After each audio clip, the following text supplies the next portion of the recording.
کونا اموالہم بین کنتم، یہاں کتاب الرہن آ گئی، درمیان میں مسئلہ رہن کا، پہلے لکھائی کا مسئلہ تھا، کتابت کا، پھر شہادت کا، پھر یہاں رہن کا۔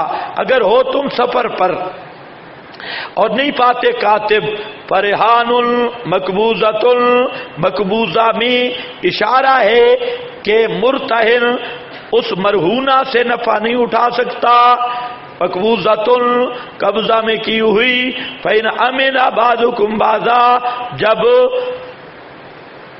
اعتبار کر کے ایک دوسرے کا، فلیؤدِ الذی، پس ادا کر دے جو امانت دیا گیا تھا، امانت اس کی، ولیتق اللہ ربہ، ڈرتا رہے اپنے رب سے، تو وہ جو چیز ہے وہ واپس کرے گا، وہ بطور امانت کے رہے گی مرتہن کے پاس، بطور امانت کے۔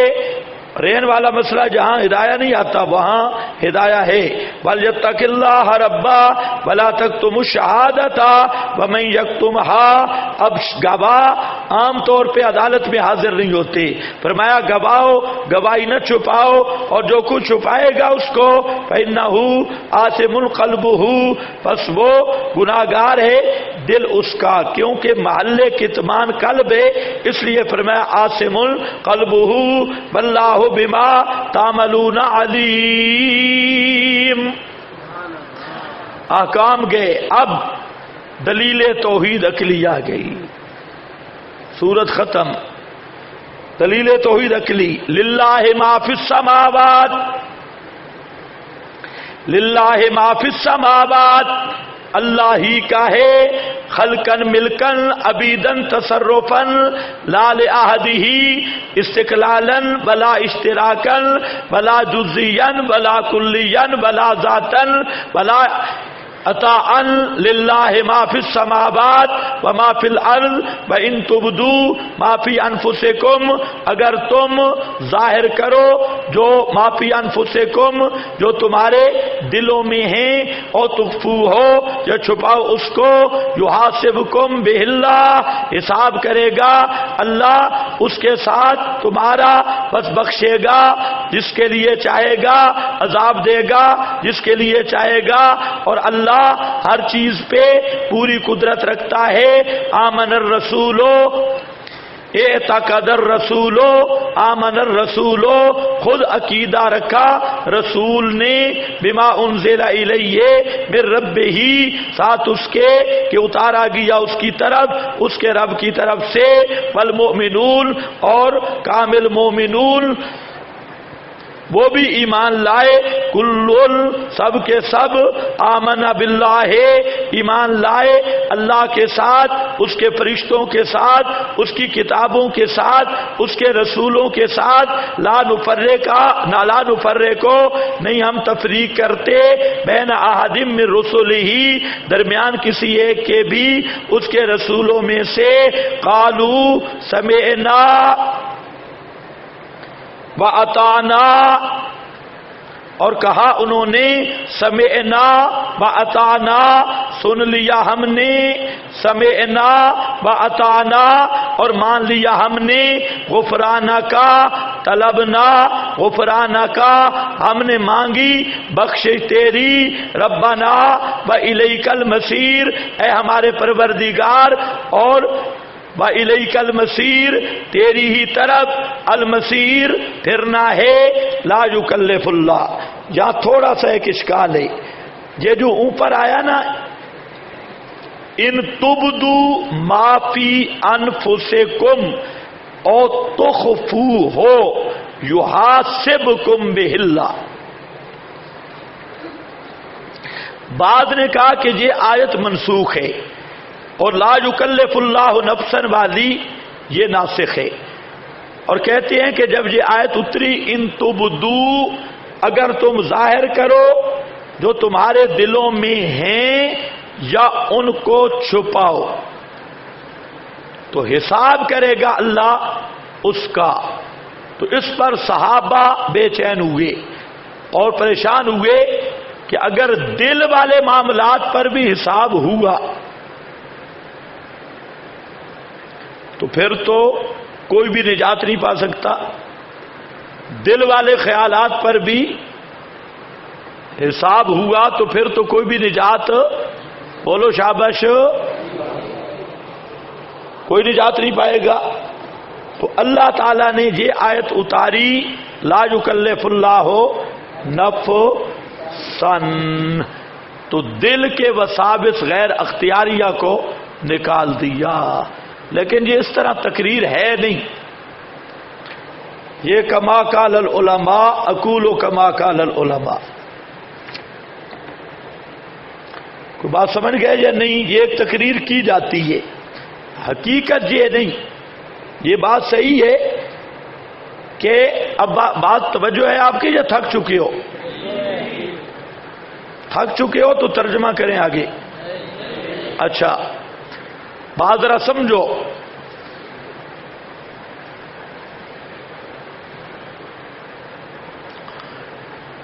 انسان کے افعال الجوارح بھی دو قسم پر ہیں، افعال القلب بھی دو قسم پر ہے. افعال الجوارح اختیاری، افعال الجوارح غیر اختیاری. اسی طرح افعال القلب اختیاری، افعال القلب غیر اختیاری. ضابطہ یہ ہے کہ افعال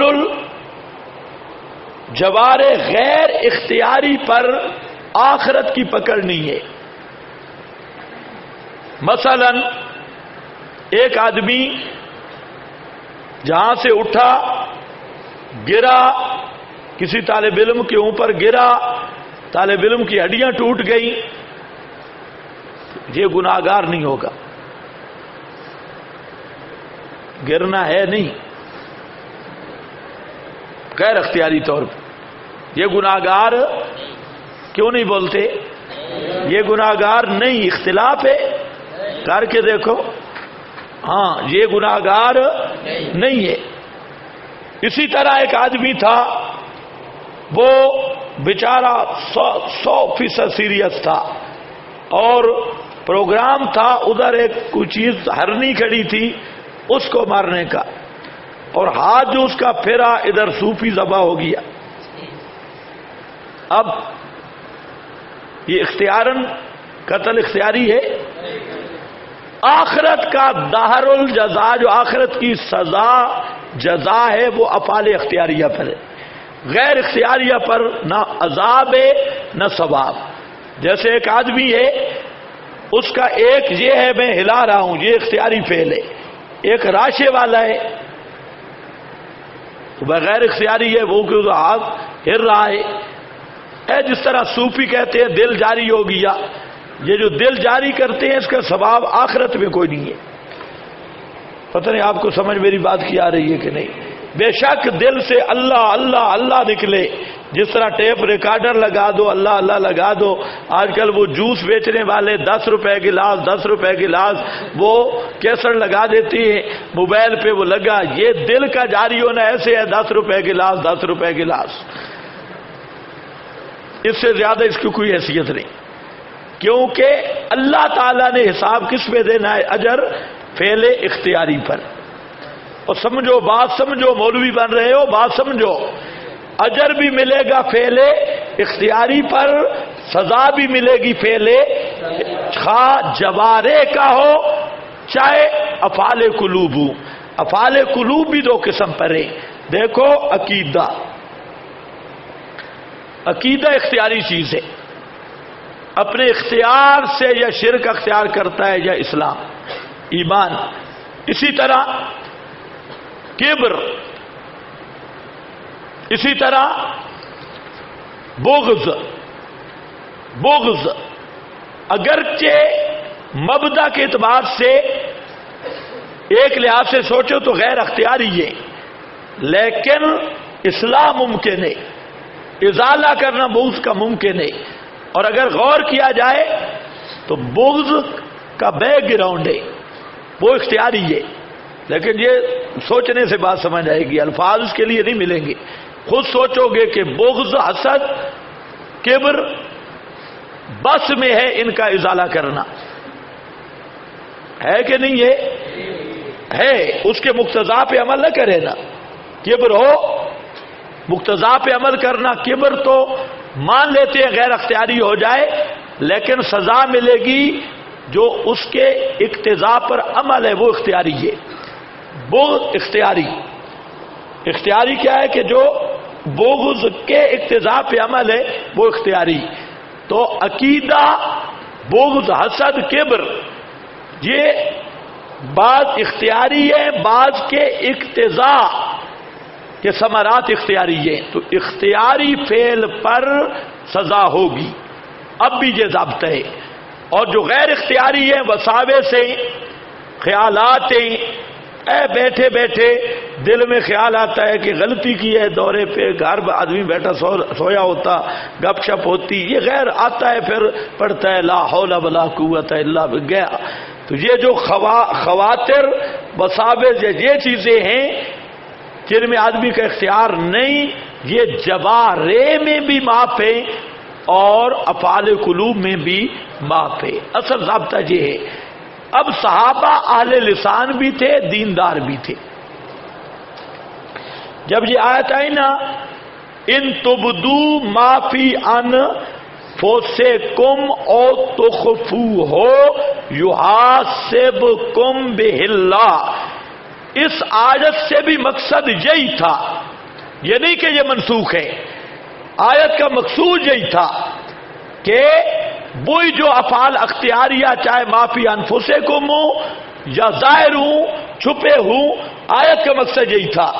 لیکن بعض صحابہ نے آیت کے ظاہر سے یہ وسوسہ، یہ وہم آیا کہ کہیں غیر اختیاری وساوس کو بھی شامل نہ ہو، غیر اختیاری وساوس کو، یہ بعض کو یہ خیال آیا. ان نبی کریم علیہ السلام کے سامنے ذکر کیا تو آپ تو پیغمبر تو بھائی کو سمجھتا ہے، آپ کے علم میں تھا کہ ان کا یہ وہم ہے. تو آپ صلی اللہ علیہ وسلم کے تربیت کے کئی طریقے ہیں، ان میں ایک مستقل باب ہے کہ مخاطب کے وہم کے مطابق وہم کا ازالہ کرنا، اس کو وساوس سے نکالنا. تو آپ نے فرمایا کہ اوہو یہ کلام اللہ ہے، تم کہو کہ اطعنا، قبلنا، ہم نے قبول کیا، سمعنا واطعنا، اس پہ پکے رہ جاؤ. تو مقصد تھا کہ ذرا ان کے اندر جو وام شام آ رہے ہیں نا، انقیاد و تسلیم کا جذبہ ان میں پیدا ہو. تو انقیاد و تسلیم کے لیے آپ نے یہ وظیفہ بتایا، یہ کلام اللہ اطعنا. تو اللہ تعالیٰ نے اس آیت کی وضاحت کر دی، بیان کر دیا جو کسی واہم کے وہم میں آ سکتا تھا، کسی موسوس کے وسوسے میں آ سکتا تھا کہ شاید غیر اختیاری چیزوں پر بھی کوئی چیز ہوگی. فرمایا نہیں، قانون یہ ہے کہ تکلیف حسب ما یطاق ہوا کرتی ہے. کچھ سمجھ گئے میری بات؟ تو یہ آیت ناسخ نہیں، وہ آیت منسوخ نہیں ہے. وہاں گویا کہ لا یکلف اللہ ایک ظاہری شبہ جو ممکن تھا یا وقوع ہوا، اس شبہ کا ازالہ ہے، بس اتنی بات ہے. اللہ نے قانون پہلے بھی یہی مقرر کیا تھا کہ گرفت کس پہ ہوتی ہے؟ افعال اختیاریہ، خواہ جوارے کے ہوں چاہے دل کے ہوں، کہ یہ نیا قانون نہیں، لیکن اس قانون کو جہاں وضاحت سے بیان کر دیا. لا یکلف اللہ نفسا الا وسعہا، نہیں مکلف کرتا اللہ کسی نفس کو بھی مگر اس کی وسعت کے مطابق. لہا ما کسبت، واسطے اس نفس کے وہ خیر ہے جو اس نے ارادہ سے کمائی. کسبت وعلیہا مکتسبت، مراد کیا ہے؟ افعال اختیاری پر گرفت ہوگی جو کسب کا درجہ ہے، اور کسب میں بندے کا اختیار ہے، گناہ بھی نیکیاں بھی. ربنا لا تؤاخذنا، اے ہمارے، یہ تعلیم دعا ہے. آخر میں دعا آ گئی. اس سے ایک مسئلہ یہ بھی معلوم ہوتا ہے کہ تقریر کے بعد دعا کرنا جائز ہے. قرآن کے بعد دعا کرنا جائز ہے، جواز میں کوئی شک نہیں۔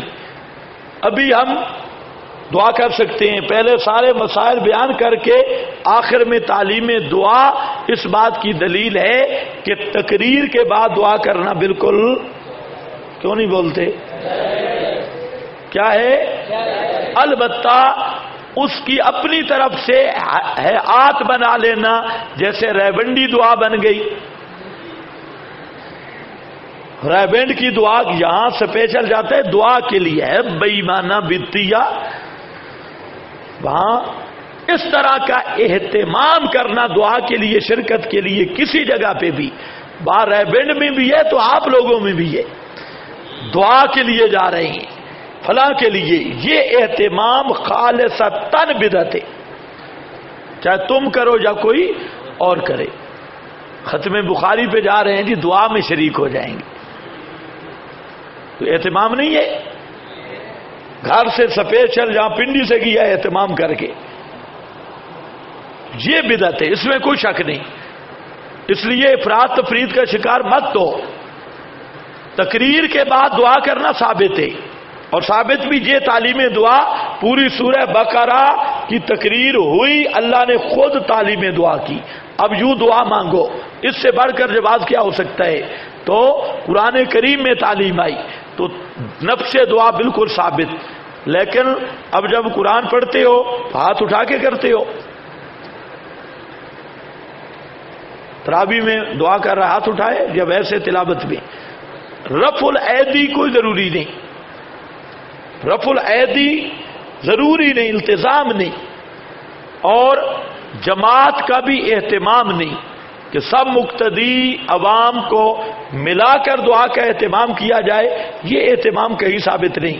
ہمارے استاد تھے حضروں والے، تو عجیب آدمی تھے، اور ہم نے ایسے آدمی نہیں دیکھے، اور عجیب ان کی سوچ تھی۔ انہوں نے تقریروں کو بھی تقسیم کیا ہوا تھا، ایک وہاں پر تھا توحیدی بالکل پاگل تھا، بالکل استادوں نے اس کو رکھا ہوا تھا حکومت کے خلاف بولنے کے لیے، اللہ جانے ابھی زندہ ہے فوت ہو گئی ہے، وہ کہتا دینی مدارس، یہاں سے اس کی تقریر شروع ہوتی، دینی مدارس، اور بجھی ہے ابھی چھپی ہے ابھی بجھی تو نہیں۔ تو یہ وہ شعر بڑا پڑھتا تھا، دو شعر، ایک استادوں نے ایک آدمی بابا رکھا ہوا تھا سپیشل دعا کروانے کے لیے، اور اس کا نام تھا میرا خیال مولوی ایوب دیوبند کا فاضل۔ وہ دعا کیسے کراتا؟ جب ہم دیوبند پڑھتے تھے نا تو بکری یہاں آ گئی، پورا واقعہ بیان۔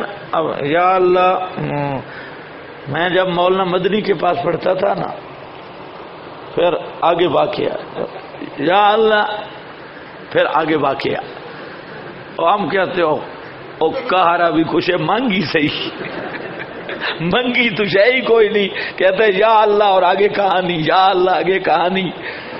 فرشتے بھی سوچتے ہوں گے بھئی اللہ نو آدھا کے بے یا اللہ، تو وہ ہر جلسے کے بعد وہی اس کی کہانی ہوتی، وہی تقریر ہوتی، اور وہ تقریباً 20 منٹ کی دعا کرواتا، سپیشلسٹ دعا ہوتی، ماشاءاللہ۔ بھئی دعا کے ہم منکر نہیں، تقریر کے بعد بھی خدا کے لیے ہمیں بدنام نہ کرو، ہم قرآن سے ثابت کر رہے ہیں، لیکن اس کی خاص حیت، اجتماعیت، اہتمام، یہ شریعت میں ثابت نہیں۔ اگر کوئی یہ حیت بدلے گا ریبینڈ کے لیے تب بھی بدعتی، کسی اور اجتماع کے لیے تب بھی بدعتی ہوگا، یہ بات پکی ہے۔ دیکھو، ربنا لا تؤاخذنا ان نسینا، اے ہمارے پروردگار، بڑے احکام بیان ہوئے سورہ بقرہ میں۔ اگر آدمی سوچے، بڑا اس طرح سمجھو قرآن ختم ہو گئی ہے، قرآن پاک کا پورا خلاصہ سورہ بقرہ میں آ گیا۔ اب آخر میں دعا کی تعلیم ہے، ربنا، اے ہمارے پروردگار، لا تؤاخذنا، دعا کی نیت بھی کر لو، صرف پڑھنے کی نہیں، مانگنے کی نیت ہو. ربنا اے ہمارے پروردگار، لا تؤاخذنا نہ پکڑنا ہم کو، ان نسینا اگر ہم بھول گئے ہوں، ان نسینا اگر ہم بھول گئے ہوں، او اخطانا یا ہم نے خطا کی ہو. یہاں پر امام طحاوی نے مشکل الآثار میں ذکر کیا نسینا کا معنی ترکنا عمدن، ترکنا عمدن یعنی نسیان معروف نہیں ہے، نسیان کو ترک لازم ہے. نسیتہا اتت کا آیاتنا فنسیتہا اے ترکتہا، ہم نے اگر چھوڑا ہو اس کو یا خطا کی ہو. ربنا لا تحمل علینا اے اللہ نہ رکھ ہم پر اسرن بوجھ کما حملتہ جس طرح رکھا تو نے اس بوجھ کو علی الذین اوپر ان کے من قبلنا جو ہم سے پہلے تھے. ایسے بوجھ ہم پہ نہ رکھ، آسان آسان احکام دے. ربنا لا تحملنا اے ہمارے پروردگار، لا تحملنا نہ اٹھوا ہم سے ما وہ مصائب اور آزمائشیں، تکوینی مصیبتیں اور آزمائشیں، مالا طاقت لنا بھی کہ نہیں ہمیں طاقت ان کے ساتھ. واعف عنا واعف عنا یہ لگ رہا ہے لا تؤاخذنا، واعف عنا معاف کر دے ہم کو. لا تؤاخذنا آگے کیا لا تحمل علینا اسرن واغفر لنا اس کے ساتھ لگ رہا ہے واغفر لنا ہمیں بخش دے. آگے ورحمنا اوپر لگ رہا ہے لا تحملنا اس کے ساتھ لگ رہا ہے ہم پر مصائب اور مشکلات نازل نہ کر. ورحمنا ہم پہ رحم کر. انت مولانا تو ہی ہمارا مولا ہے. انت مولانا دردارین تو ہی ہمارا مولا ہے. انت مولانا تو ہی ہمارا مولا ہے، کارساز ہے. فانصرنا پس تو مدد کر ہماری علی القوم الکافرین اوپر قوم کافر کے، کافر قوم کے مقابل. وآخر دعوانا الحمدللہ.